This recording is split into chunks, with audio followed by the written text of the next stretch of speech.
Has everybody had a chance to read the minutes? Yep. Charity, you're okay. Christina, you're okay. Yep. Okay, Christina. Okay. Yes, Do I have a- sorry. I'm fine. Thank you with the minutes. Yeah, thank you. Do I have a motion to pass the minutes? Approve the minutes. Yep. Okay, a second? I Yes. second. Okay, all in favor? Okay, good, we passed the minutes. Excellent. Okay.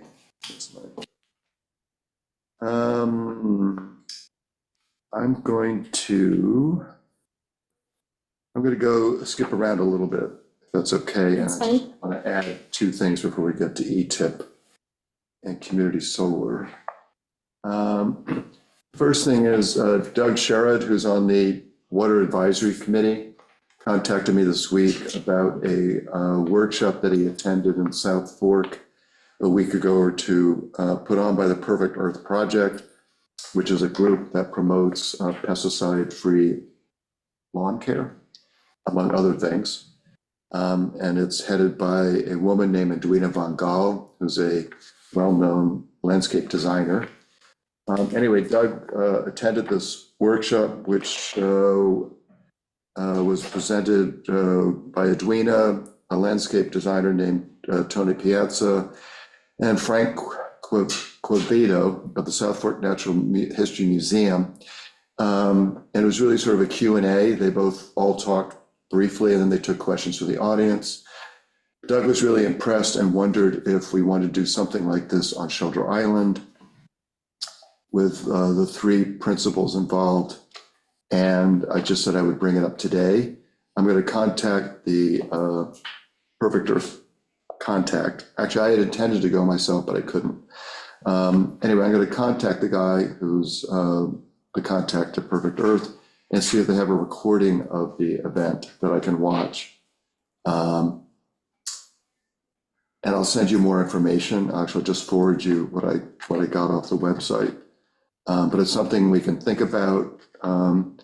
Charity, this would be something sort of, if we could drum up a lot of people to come, it would be something along the lines of what you've been doing with the reporter at the church.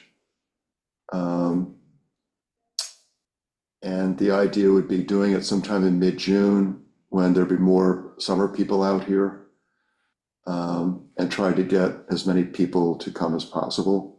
I think about 40 to 50 people came to this event. Anyway, I'll find out more about it, and then as I do, I'll let you all know. Tim, did Doug say what impressed him? I beg your pardon? What's that again? Did Doug say what impressed him? I think it was just the information. I think a lot of it was about protecting water, the aquifer in the South Fork. That was sort of the thrust of the event, and promoting native plants. It was a number of different things, and other organizations were there and handing out flyers and stuff. So it was sort of like a mini Green Expo event focused on one thing. But he just thought it was very good. So, but again, I would love to be able to see a recording if possible, just really sort of see it firsthand. Yeah, or I mean, we could create our own. I mean, I guess I don't know if he was talking about going to the landscape designers that they had on the South Fork, but it seems to me that it might be, if we were going to use the I like the idea. And if we were going to use the model of the reporter forums, we'd, find local experts, maybe, two or three, maybe a couple of people who work for, landscaping or landscapers who are, known for using a lot of native plants and so maybe one or another expert on another aspect of sustainable landscaping. And do a sort of a panel. That's what it was. It was a panel. Mhm. And then the audience wrote down on cards their questions, and then the whole panel took turns answering questions. That's a great idea. Yeah, I think it's a great idea. Maybe you could do it in cooperation with the reporter. Which would get, Maybe, I mean, I think, you know, Yeah. it turns out that the subjects of these reporter forums are, you know, Andrew has a very, I thought I was gonna have more influence on what the subjects were gonna be. But he's got you know, he's decided what the subjects are gonna be. So I don't know how, I mean, I'll raise it with him, but unless it's fitting into his view of what subjects we should be discussing, it may not work. Okay. well, one thing I want to add is that Doug talked to the WAC about this at the last meeting. And so it's sort of, it's a WAC, I think he's sort of putting it in the hands of WAC, that it's sort of something they want to do and be involved with. So I don't want to give up to the reporter the idea of how it's going to sort of. That's fair. Yeah. We just need to, Yeah, with the yeah, I don't with the think we need WAC. to, yeah, it's sort of a weird conflict of interest. I mean, I probably couldn't moderate it if we did it, you know, No, with no. the reporter, so, yeah, so. No, it- you, you and know. you don't have to. I mean, Doug asked me if I wanted to be involved in sort of that sense.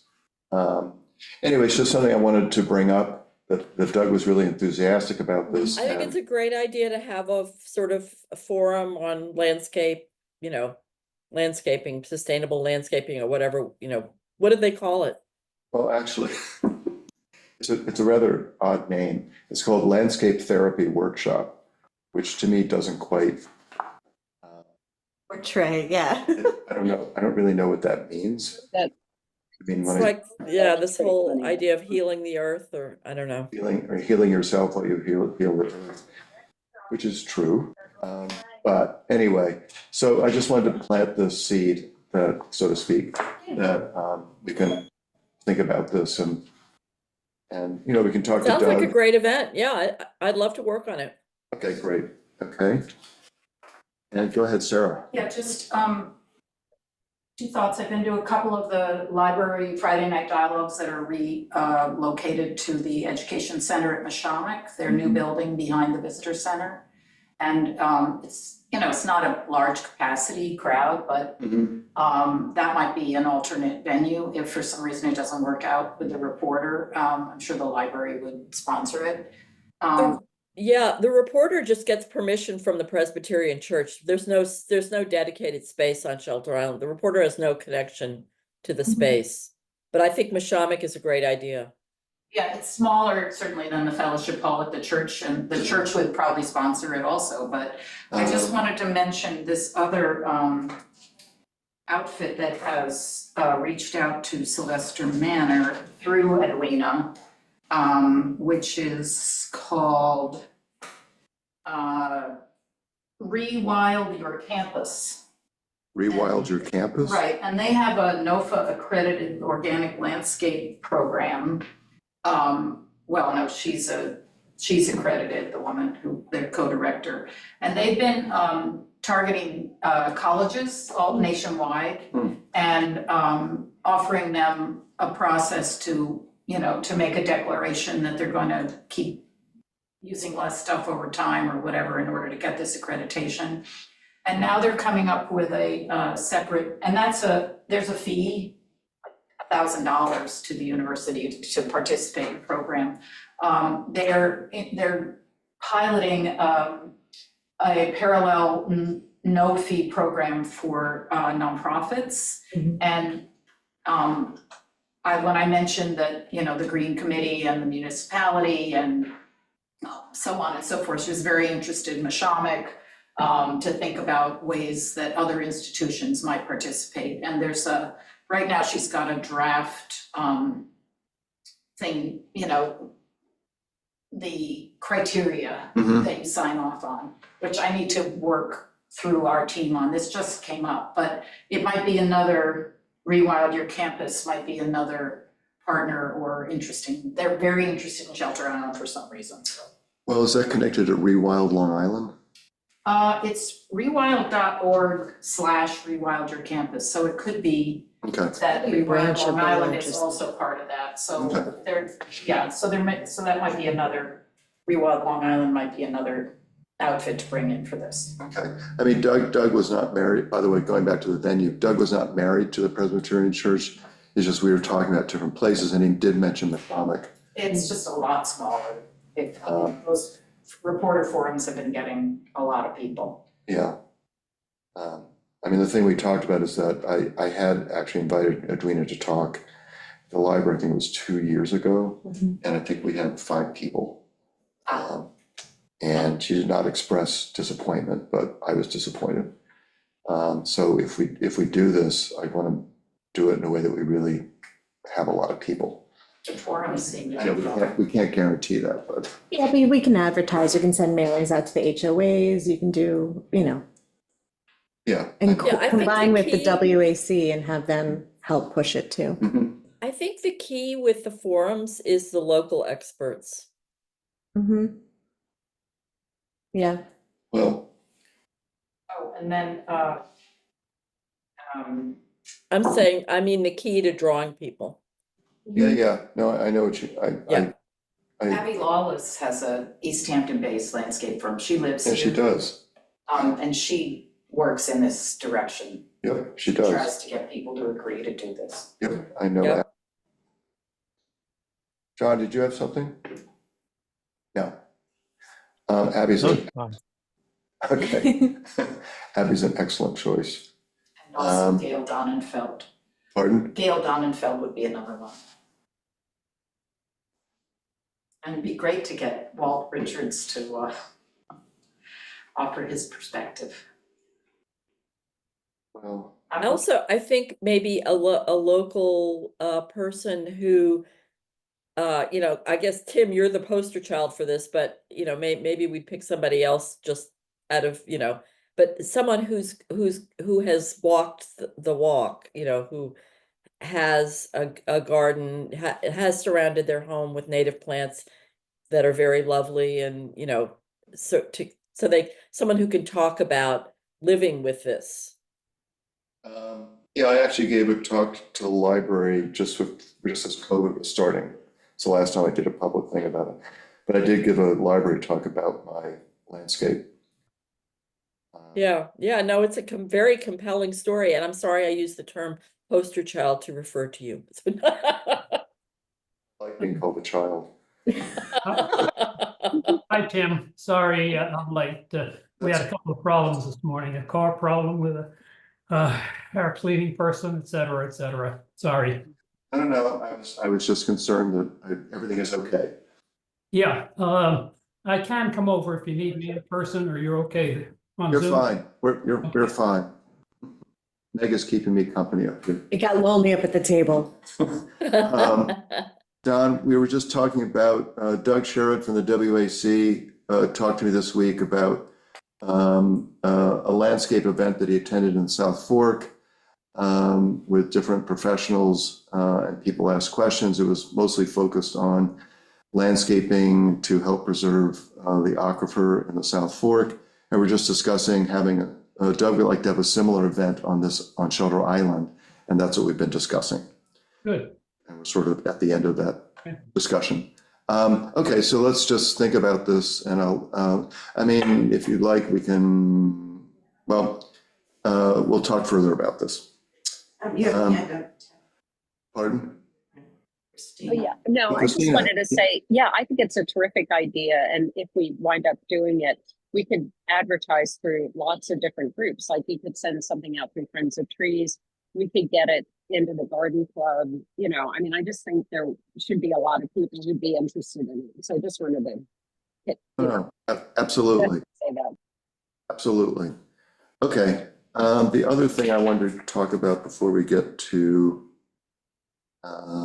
ETIP is I sent everybody an email yesterday about solar at the recycling center. And when Lynn was last here, the last meeting, I'd asked her afterwards, could she help sort of set us up with somebody who would look at the recycling center And so she sent sort of these two emails, which are, and there's sort of more follow-up emails, I think, needed, but,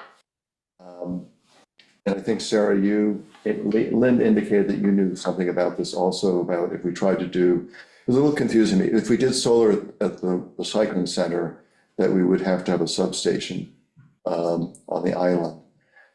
And it was confusing if that was community solar or if we're just, I don't know the facts behind the contention, but that seems to be what the response from PSE&G has been. You want to put a lot more energy into the grid?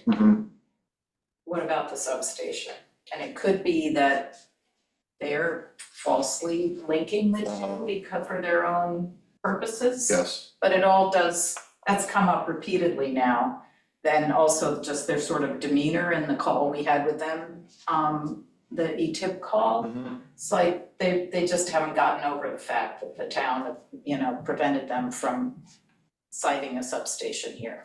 but in the case of, when we talked about community solar at Sylvester Manor, there was a question of just, I thought, upgrading.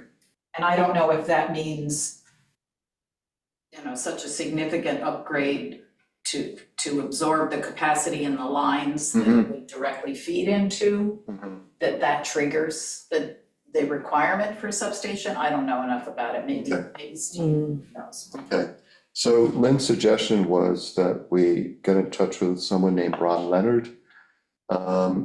She calls him a solar developer. He's actually a founder of, Renewable yeah, energy There we commission. go. the New York Solar Energy Industries Association. And they are they educate the public, the energy benefits of solar, participate in public policy, regulatory procedures, provide information on solar energy, and the New York solar industry to the Assembly of the Senate, Public Service Commission, Governor, and other relevant agencies, serve as a source for those seeking information on solar energy. Anyway, this organization does a number of things. And so Lynn said she could set up a call with him, but I'm wondering if we would rather, if we want to do this, actually have a Zoom session with him, so we can all be involved. I guess my other question was, because Lynn had mentioned she knows some solar developers who are familiar with landfills and their and installing solar in a way that doesn't puncture the membranes. Right. They have expertise with that. And so I was wondering, should we try to contact someone like that first? Our big issue is the slope of the landfill. It's too No, I steep. know, but I keep looking at, when I go there, it's sometimes like in the summer, like the whole north side, I think. Oh, it yeah, is, it's just completely- beautiful. There, Yeah, jump in, Don. yes, there's between 1 and 2 acres without a slope. Yeah, Yes, is that sufficient to have some sort of insulation that provides power to more than just the highway department? I don't know. maybe when you combine it with all the rooftops. Yeah, I mean, we have the two rooftops. I mean, I sent Lynn a diagram outlining the landfill area and the two rooftops, which you can share with Ron Leonard. But I guess the question is, do we want to engage with someone like Ron Leonard first, who has sort of an overview? Or do we want to reach out to specific? Can I ask Lynn to give us the names of solar companies that are familiar with landfills? Or both? I mean, I don't think both could hurt. No, I just think getting more information that we can. Yeah. Okay. You can't make a solid decision until you have more information, so. Yeah, this is not gonna, I think that the meeting with Ron Leonard would be something that should precede our presentation to the town board. So that when we talk to the town board about this, we have some you know, we have some idea of what would be involved of what we're asking for. Oh, no, absolutely. I mean, I kind of decided a couple months ago that with our ETIP process, this has all been very helpful, but at this point, we really need specific Mhm. guidance, either from contractors or information specific to what we have. So we could, anyway, Yeah, yes, but sure. I guess what I'm saying is if, you know, there's sort of two things going on here. We're talking about short-term projects like the one at the landfill that may not require a substation or huge infrastructure upgrade. We don't know yet. Right, So exactly. for that, we need a contractor to look at it and tell us, yes. But the other sort of fairly short-term thing that I thought we were gonna do is talk to the town board about what we've discovered from what sort of the takeaways are from our experience with ETIP. And this is one of those, I think. And I just it would be nice if we, before we meet with the town board, you know, in other words, if we just present this based on what we know now, you know, they could say, well, then there's no point in pursuing solar Yeah, because we're yeah. not putting it, you know, like, so I think they're two separate things. No, I completely agree with you. I think when we go to the town board, we need to have some concrete ideas of how to proceed. Mhm. I don't want to just go to them and say, these are the things they came up with, and then we'll look into it. It'd be better, as you're saying, to actually have more specific information that we can present. I agree with you. Okay, so does everybody think that we should, I mean, we can also talk to Lynn again, if you'd like, because this was sort of just a couple of emails back and forth, and it's kind of hard to sort of work this out that way. Or would you like me to get back to her and say, yes, we would like to meet with, I mean, we'd meet with Ron at our next meeting? Would that make sense? I think that we should pursue both. I think that we should try to We meet with can. Ron, you know, at his convenience, but not Yes. too long. And I think that we should contact, you know, we should try to get some facts about our specific project, the land at the landfill that we're hoping for. But I do think that there's a third piece of this that she alludes to in her email, which is that there may be if we need to communicate with the ETIP team about this. Because there may be support that they can give us in this meeting with once she describes some support that we might be able to get from ETIP in her email. And I think that we should talk to them about this and see if that in fact is the case, if there is support that they can give us. Okay, we can do that easily. Any other thoughts?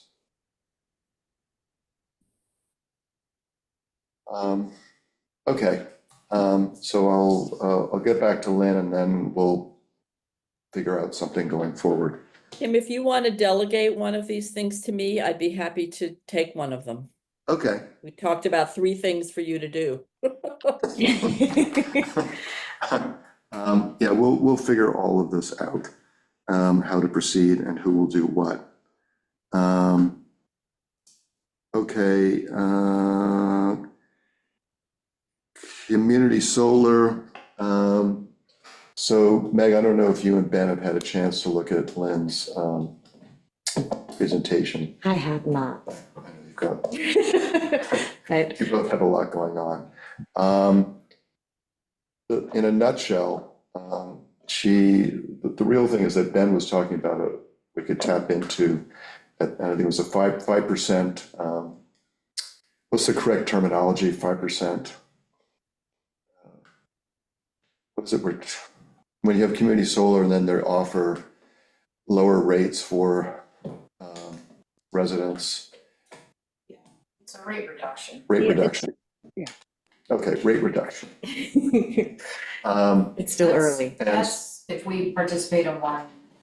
a Up island. like Brookhaven. If we can Right. figure out how to do one here, the rate reduction is 10%. Correct. So Brookhaven was offering 5% reduction, but when Lynn gave her presentation, when they developed the Southampton array, which is sold out, originally it was gonna be a 10% reduction, but then because the array was shrunk a little bit, they can only offer, well, not only, but they offered 8%. But the point being is that we can do better than, we can possibly do better than 5%. So it's just something we should think about. Yeah. And Lynn has offered to address the town board and talk about all of this. Okay. Should we do it? Should we coordinate her coming to the town board around the same time you guys come to the town board? Yeah, I mean, we can, oh, wait, Or, in which sense? Come to the town board? well, I mean, We need to when- talk, I think we need to talk to them first. yeah.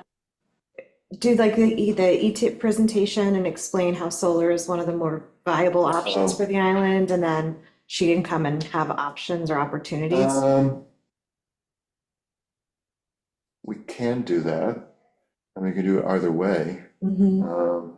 Because I mean, I guess the reason is that Ben already brought up, sort of opened up the box, so to speak, and said this is something that's out there, we should really think Yeah. about this. So that's why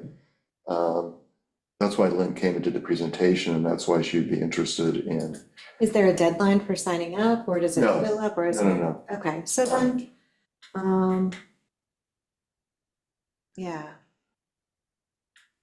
I'm trying to think of when there'd be more people on the island too, so you get like a, Well, again, we can think about this, there's yeah. no, but, I just want to say it might also be worthwhile checking out what other community solar options there are, because it just has to be within the PSEG service territory. So it might, again, it might be better to collect a bit more information before we have a conversation with the board about it, unless we just want it to be a preliminary. This is, what this is what community solar is. This is what it can do. TBD. We'll come back with more information later. she sort of did that, she explained what it is. And she. Yeah, I know, I understand that. I was Yeah. on the call. It was very good. I'm just saying when we take it to the town board, do it maybe not as a, we're making a proposal, but just as an educational piece. And we could do that as part of, I would think, as part of our presentation to them, even though it's a little tricky because community solar hasn't been, integrally a part of the E-tip conversation.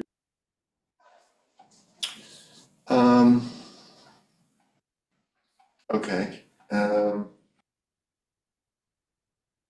Well,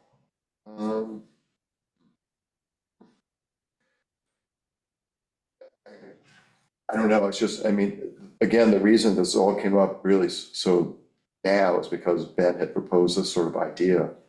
So that was sort of really the impetus behind all of this, unconnected to Tim, E-tip. did Ben, did Ben propose this at a town board meeting, or did he propose this to you I don't or to I think us? he sent it to I us. think it was just in the email to us. Yeah, okay, well, that's, Yeah. we're just talking about what we communicate to the town board here, right? Yeah, I mean, Lynn's interest is if we were, as a committee, we were interested. Mhm. And then she just essentially offered to address the town board, essentially with the same presentation. Yeah, so I think that before she does that, we need to talk in a more general way with the town board about our conclusions from, or, what we think viable projects are going forward based on our experience with E-tip, and community solar is one of them. All right, so, We can put together kind of like a series of presentations and information that we want to relay to the board, but maybe start with the E-tip, which is kind of like the umbrella overarching view, and then from there we can bring in more specific. okay, because we can't do this in one. And it's also, we already have so much going on with the E-tip at the moment, to try and pile another thing on top might be too much. Something's That's gonna get fine. lost. That's fine, I just want to Yeah, get an idea of how we should proceed, but that's fine, if you wanted, we can do the ETIP presentation first, and then as Meg suggests, which I think would be necessary, is to introduce other things in subsequent town board meetings. Is that everybody agreeable to that? Yeah, can I ask a question about how we envision the presentation to the town board about ETIP? Because I'm thinking that maybe I have a different idea of it than what, I guess I wasn't thinking so much that we would be reporting on what we did or what they did. I thought it was gonna be more, here's what we learned, here are the takeaways. Yep, Yeah, that's what I think it is. Okay, all right, yeah. I mean, there might be a brief little overview of like, this is what we've been working on for the last year, but then the focus of it should really be what the findings were. Yeah. right, That's right. Yeah. This is And the what- projects and potential projects Mhm. associated with those findings. Yes, Right. yes, Okay, all right, and one of those is community, some sort of community solar. Right. we can Okay. include that in there. Yeah, I mean, because there's sort of two main focuses for solar. One is residential solar, which maybe that's what Lynn could come and talk about. And then we have one for the community solar, which is something that's more, town focused, town based. So that could be a different presentation. So we could almost split it up, have one presentation for the community and what residents can do for their homes. And then we can have one that's more town focused. Yeah, I think we are gonna have to split it up. because- Yeah, it's a lot of information and you'll lose people. Yeah, no, I So- agree, I just wanted to, yeah. That sounds like the right order and the right Yeah, organization. because we can't do an hour-long presentation on a Tuesday. It's too much information. Yeah. So we are gonna have to think about, You can do like a series, the first one could be the ETIP, and then the Yes. next one can be residential solar and what you can do. And then the next one could be, community solar and what the town can do, and, we can kind of take it from there. yes, which will be fun. Yeah. That'd be great. It will. Okay, so I will,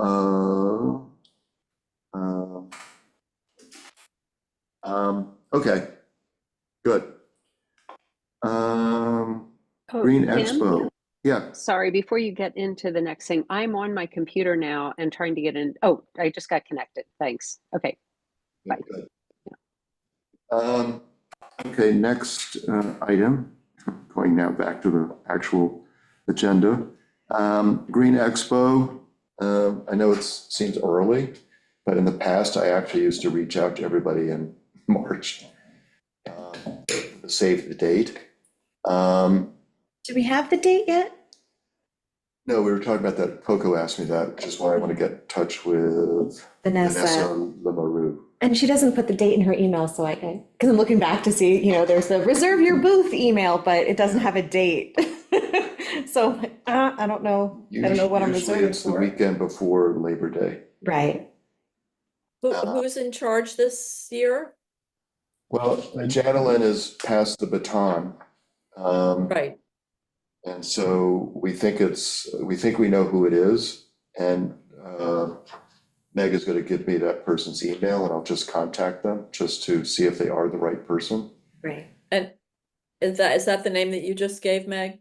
Yeah, Vanessa Lamoureux. She says she's the director and she's taking over for Janelin. Okay, The Shelter Island Chamber says it's August 23rd. Oh, thank you, Coco. I don't know if that's correct, but August 23rd? Yeah. 10 Seems a o'clock little earlier than last year. on the school district lawn. Okay, great. So I'm assuming that means if they're gonna be in the school, we'll be at the school again. Yeah, But I just want to double check with them that they're not planning to use that space that we used, down the side. down the side, which was perfect. I think that worked well because it made a tunnel and people had to go through. Yes. They couldn't ignore us. Yeah, they. It was nice. It was perfect, and people really liked it, the Yeah. vendors liked it, and the public liked it. And the only thing we could do this year is put the tables a little bit further away from the sidewalk, so it's not squished up. Yeah. Anyway, The other thing is the food trucks need to go somewhere else because Yeah. we were really asphyxiated by all the fumes. It was I terrible. know, Yeah. I know, your favorite thing. We'll talk to them about that when they come. John, do you have anything you want to say? No, I was just gonna say, I was gonna agree with Christina, like just move the trucks to the other side of the street, we'll be all set. Okay. You know, I think, you know, we could take a look at the list this year, and I think, you know, that conversation we were just having earlier about what Doug was experiencing with the, you know, kind of the lawn care and everything else, I think is something that's very educational. I think people would actually be really into it. And I think also, you know, last year we tried to do some planning, you know, where we said, okay, you know, this could be more about the committees, this could be outside, you know, parties, this is focused on water, this is focused on, you know, buildings, you know, solar and energy. So I think this time we just need to be a little bit more prescriptive and you know, where people go. So there's actually different zones, and that could be quite interesting to do. So, you know, we have a good layout from last year. We have I put everything in Google Docs, so I've got everybody's contact. It's all ready to go. So this year it should be a lot easier to track and, you know, just work a little bit more on the map and a little bit more planning around the tents and the tables. Because, you know, we know how many tables we got in the end. We have plenty. You know, the only thing we kind of lacked was really the other tent. So I like that idea, John, of having sort of zones of interest. Mhm. Is that the right yeah. word? Yeah, It's a good Yeah. idea. I like that. well, now we know that tables pretty much have to be touching with just little rows to go Yes. in and out because otherwise. Yeah. No, I like that idea. Yeah, and I don't think we'll be alone. I don't know. It's kind of weird that the Green Committee was kind of like on its floating little island somewhere, like, you know. So I don't know if we could be more. I don't know. Let's look at the table out. Let's see out a little bit more. Yeah, we try to integrate it. I think we were Yeah. thinking we weren't sort of quite sure the direction of which people would be coming. Mhm. A lot of people came from the school parking lot area. Whereas I think we were imagining people, the craft fair coming towards us, and that we'd be sort of the meet and greet table. Which didn't quite work out. So, you know, I think, as you're saying, we learned a lot from last time, so we can take that and improve it. I do wonder, I mean, we should stay in close contact with the chamber and with the person who's organizing from their end, because last year I think there was an issue on their side with attendance. They didn't feel that they got good attendance. That was my impression, at least. I don't know if anybody else had, you know, that was basically from talking to Janelin. And there was some concern about the number, you know, the number of booths that they had and whether they had the quality that they'd had in previous years. So I think maybe this is part of a discussion that's ongoing at the chamber, but we should try to find out what their thoughts are about that, because if they're going to be shrinking the number of booths, or if they're going to be moving things around, maybe switching, you know, taking the spot that we had instead, because it did have better traffic. You know, we should be in the mix in that discussion. Janela and I were always talking about, again, back in the beginning of March, we would start talking. So, and that would be my first question is, we would like to be able to keep the space that we had. I don't want to go back across the street. And I don't want to go in another, it was perfect. So that would have been my first question to Vanessa. Tim? Yeah. May I just mention that the Lions are planning this year on that date to restart the country fair with food and in coordination with the Chamber of Commerce and the fire department. So anyway, there will be a lot of food available there across the street. Does that affect? Would that be at the Legion Hall or at the fire department? I believe at the fire department. Okay. So that's the event they used to have in the. I'm not sure of that. I don't know. Yeah, and the library will probably have their tent up on the Legion lawn, so I don't know if maybe they'll do something that day as well. I mean, that's all for the good. That means that there will be more people in general circulating. Right. So that's a positive for us, not a competition. Right. Yes. Yeah, we'll have our own incredible sideshow that. Well, and if the fire department's doing the country fair with food and stuff, the food trucks might be down that way That, or. I was somewhere just gonna else. say something about that. Yeah, maybe Yeah. they could go somewhere else.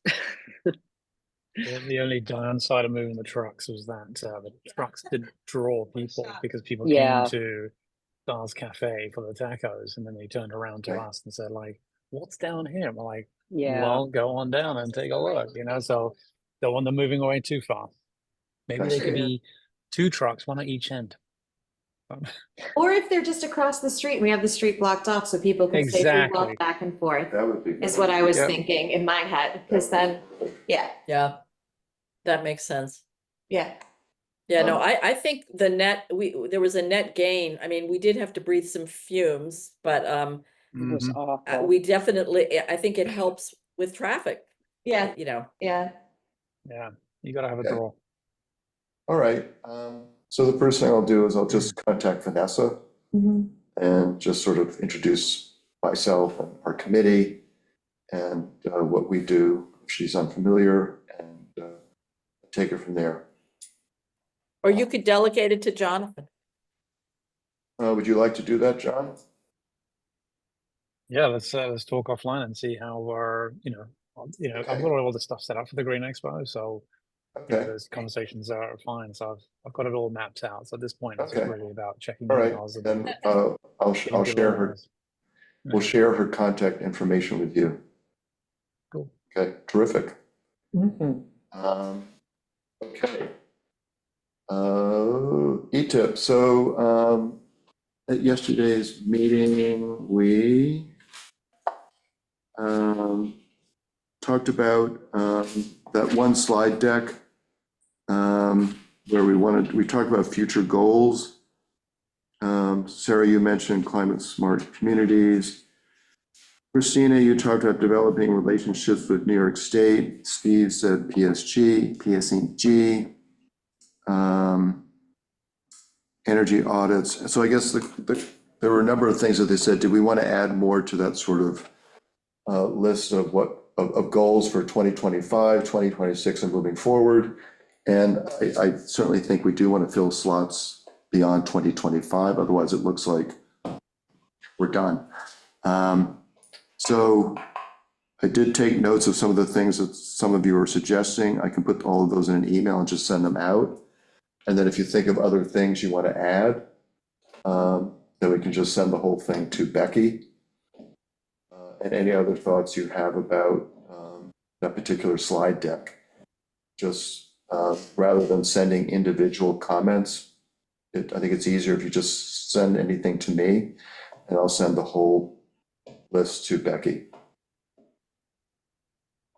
Any other thoughts about yesterday's meeting?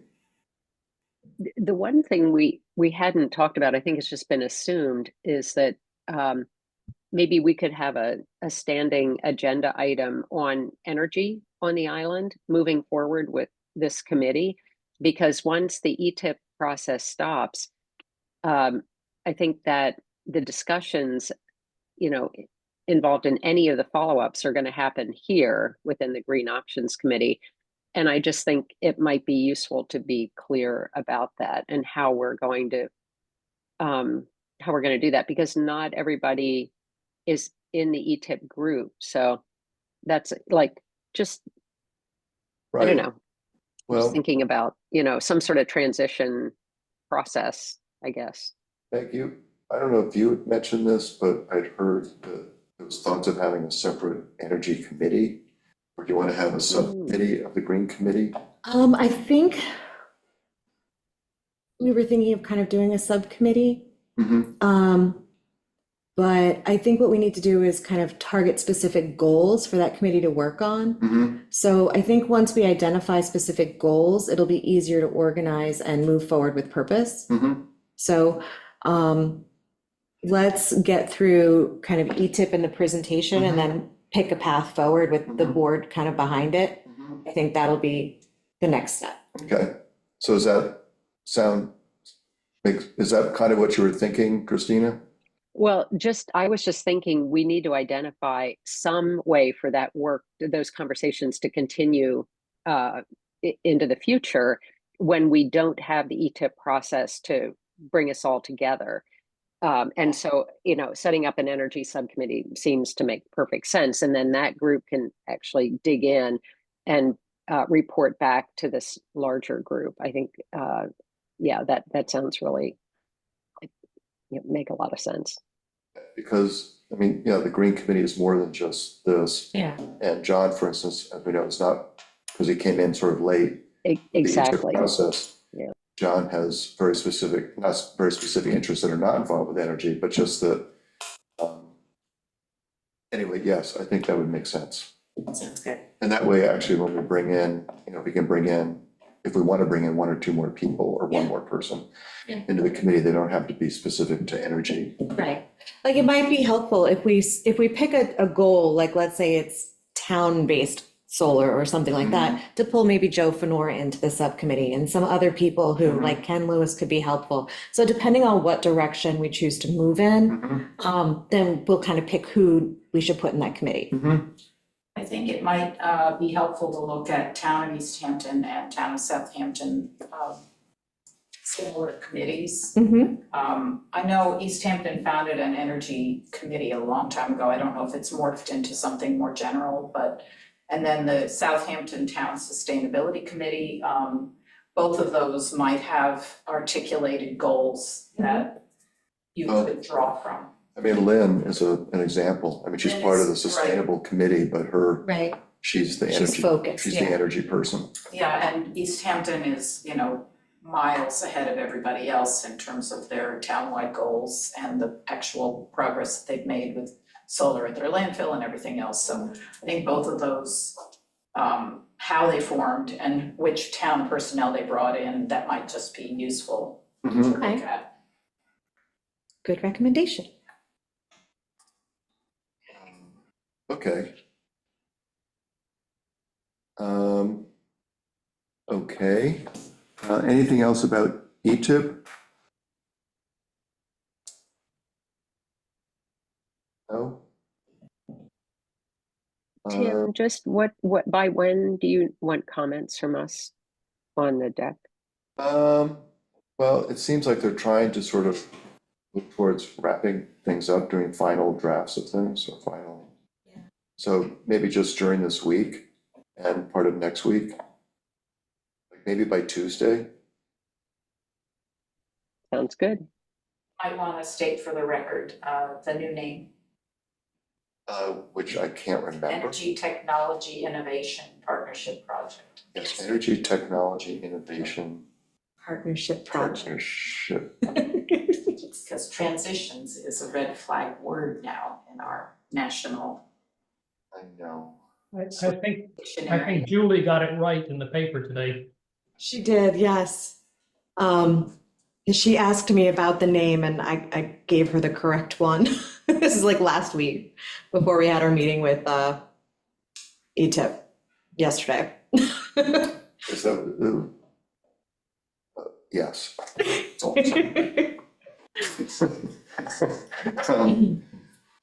okay, we have a little more than like 7 minutes left. Anything anybody would like to bring up or talk about? Sarah, do you have anything? Very briefly want to mention that Kate Rossi Snoke, Back to the Bays, Cornell Cooperative Extension, launched their oyster and hard shell clam collection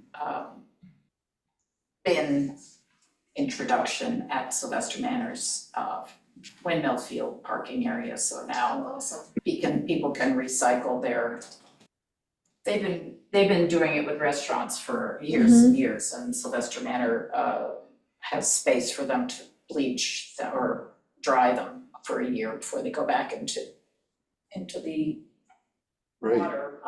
But now anybody can, again, 24/7 drop off not just their food scraps, but also their oyster and hard shell clams. Oh, that's great. Sounds good. I'll There's start. a little instruction sheet nailed to the fence. And where do those go, Sarah? Where's the collection? No, but where do the shells all Well, go? they go back by the back barn, by the pole barn. There's some mounds of oyster shells, and restaurants know that they can dump them there directly if Kate doesn't arrange to pick them up. And then, But And then ultimately, they go into the oyster reef, spat on shell, repopulation of oysters in Cockles Harbor and other sites. So they, So she grows oyster seed or has access to oyster seed through the SPAT program. Mhm. And at Grace's Lane bulkhead, she has a facility, a big tank, where she she gets volunteers to come and shovel the seasoned oyster shells that have had a year to shed any parasite or, problem. She gets them to shovel them into net bags. The net bags go into the big tub with flowing water at Grace's Lane, which is the little beach off of Tar Kettle. Little park, I should say, off of Tar Kettle. Right across from the end of Wade's Beach where you have the current and that spit, that new Dickerson bulkhead, the, is this at Dickerson? at Dickerson Creek, yeah, Oh, right. interesting. Yeah, she That's has called a, Grace's Lane Park or something. Mhm. yeah. And then she pours in the, something like, I can't remember, 400 million or some crazy number of seed. And in a very short time, the seed attach to the shells. Huh. Yeah. And then, when the time is right, she takes those net bags back out and then distributes the, just puts them to build oyster reefs in sites that have been designated by Cornell with the partnership of the town. And there's some dedicated sites that have been worked out with the baymen and, and so on and so forth. And then later still, once these reefs have sort of taken hold, they send just loose seed, little, oysters this big. Mhm. And then they attach to the reef. And she did one of these talks at Neshonoc through the library. And she showed a photograph of the barren bottom of Cockles before they started building this reef, which is sort of near the first boat launch on the first causeway. Mhm. In an area that's, there's no boating possible or scalloping or anything that could be done there. So that was worked out with everybody. And then a year later, after they built these reef, and there's just all kinds of, marine life and plant life. Wow, It's right off the preserve land that we bought on the first causeway. at the Cedars? Yeah. Yeah. And also she showed a before and after of the water that they filter. That went, I can't remember why it was so brown to start with, but then it went clear in a matter of days. Wow, that's So- fascinating. It's pretty cool. And they grow very fast. We were surprised at how quickly the oysters are growing in Cockles Harbor. But it's cool. When she puts the bags in, are the bags opened? Or are they kept as in the bags? I don't remember. I can When ask she her. puts them into the harbor, they're dumped out of the bags. Out of the bags. Yeah, they're kept in the bags in the tank so that the spat can attach to the shell and it's easy to pull them back out of the tank. But Mhm. then when they put them into, like Cockles Harbor, for example, on that one oyster reef, they take the bags and they dump them out and shake them into kind of like a pattern to create this reef. And then they kind of grow together and they make like these gnarly clusters of oysters, Mhm. which is kind of the goal, is to help, create more of a habitat. And it's not necessarily a habitat where people are like, oh, I'm gonna take you home and eat you because you look pretty. Mhm. So it really, it's working, it's pretty cool. Yeah, it's more of a water quality restoration project because of the filtering that they do. And it's the Although it idea, also improves conditions for scallops, so Yeah, it right. does have an effect on a potential food. Yes. so, and then these reefs just grow over time. Yep. Yeah, It's and then fascinating. they'll hopefully, expand, they'll, Mhm.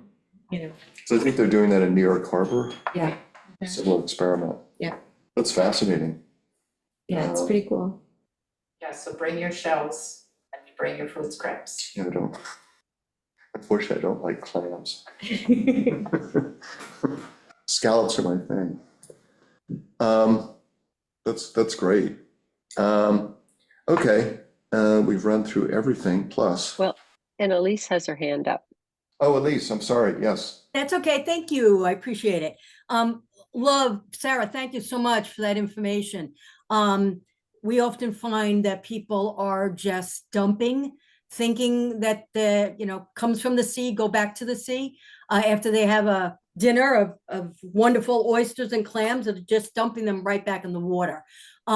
So I would like to propose in our association for Menantic, and then maybe this is a question for Meg, what direction to go to have some kind of signage in a basket that could be down at the two areas that we have our town landings that would promote dumping your oyster or clam products in there. And then someone would be responsible for bringing it to a place like the Sylvester Manor, but to make sure that it doesn't go into the water. I'm wondering what really negative connotations there are to throwing that back in the water without it being seasoned. Do you know, Sarah? Well, I think there are two different issues. One is that they don't want to introduce foreign species, Right. but that's really not much of an issue because all oysters, even though they're different, versions of them based on their terroir, all different, they're all Atlantic oyster. It's very unlikely that anybody would buy or have an oyster that's not the same species. So the more relevant thing is that there might be some sort of parasitic, bacteria or something. Yeah. So I don't know how real a concern is. That would be Kate Rossi Snook. I know this is the best practice to air them out for a year, Yeah. but how dangerous is it? Yeah, I think that just throwing the shells back in after you've eaten them, I don't know that that poses a real risk. I think for the program that Kate's doing with the spat on shell, you want to make sure that the shells are seasoned so that you're not contaminating them with something that you don't know about. And also so they can be put to that refuse. Right, so Okay. that's the reason why that program uses that method, but Okay. yeah, otherwise I don't know that it's necessarily detrimental. But Okay. at least you could reach out to Kate Rossi Snook through the Back to the Base, at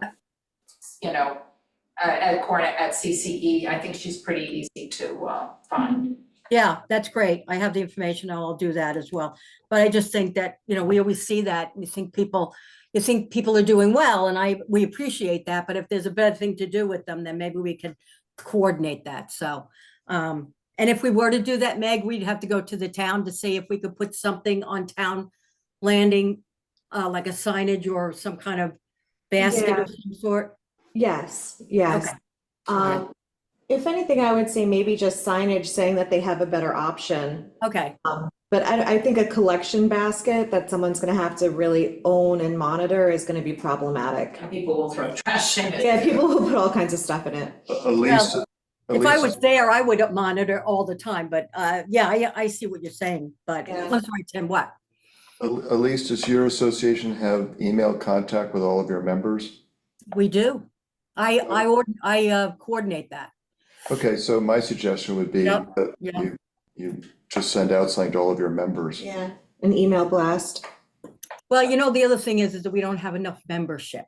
So that's one of our tasks as well. And that might be a good starting point to get, because they always ask, well, what do you people do for your $50 or whatever they are now spending for membership? And anyway, but that's a good idea, Tim. I Thank think you. it's a good point, Elise, and I think it's also, something that we could incorporate into some of our education outreach.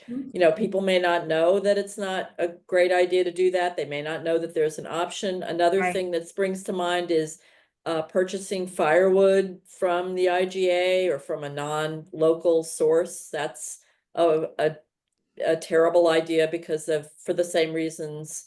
Importing, bringing in, outside pests and, Yeah. so, I mean, it could be part of our, education whole thing. efforts going forward, Absolutely. yeah. No, that's a great idea. Thank you. That's a great idea to get some information out there. Thanks, guys.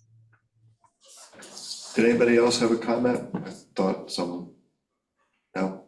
Just Don, you were saying that the country fair is gonna try to happen the same day as the craft fair? Yes, the 23rd of August. Okay, cool. And I can send you a note on it if you wish. as Yeah, to- that would be great. Okay, I don't know if you guys will need an outdoor assembly permit like the craft fair does. But we'll get it on the calendar so people know Um, about it. yeah, I'm sure the committee's working on that. Yeah. I'm trying to get my summer calendar in my head of all the events that the island has going on, because I'm in charge of that outdoor assembly permit little subcommittee. So in my head, I'm like, wow, we're getting busy quickly. It's not a bad thing, but it's like to coordinate it all. And actually, John has left, but one thing is some of these environmental organizations like to know sooner than later, Yeah, So they because can the put summers it in get there. busy. so they can put it in their calendar, Mm-hmm. which I'll actually remind John. Okay, great. We covered a lot of stuff here. Oyster, that's fascinating, wonderful. Yeah, it's pretty cool. They've been doing it for a couple of years now. Love to do it on the north side Mm-hmm.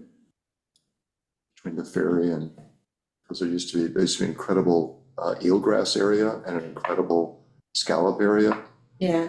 Um, Talk to Kate. If it's a viable location, she'll look into it. Current might be an issue, but Maybe, So- but current might be an It, issue. yeah, I think. it rips through I there. think It's that was, pretty but strong. I mean, the current was always there and the eelgrass was amazing. It's all gone. Okay, anybody have anything else? If not, I make a motion to close the meeting. I I'll second. move to, Okay, all right, thank you all. And just send me I'll send out the list of the stuff that I wrote down from yesterday and then just add to it. Okay, Sounds all good. right, thank you, everybody. great, thanks, bye. Okay.